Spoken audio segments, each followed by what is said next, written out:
बिस्मिल्लाहिर्रहमानिर्रहीम। ख्वाबों की ताबीर के एक नए एपिसोड के साथ हयात इस्लाम के तमाम नाजरीन को अस्सलामु अलैकुम वरहमतुल्लाहि वबरकातुहू।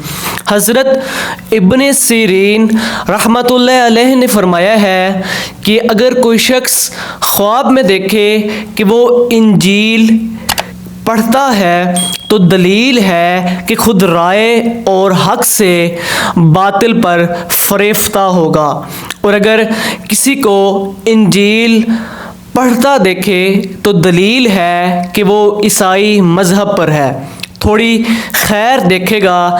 और अगर इंजील किताब को ज़बानी पढ़ता है तो दलील है कि हक से बातिल की तरफ फिरेगा और ईसाइयों का दोस्त होगा।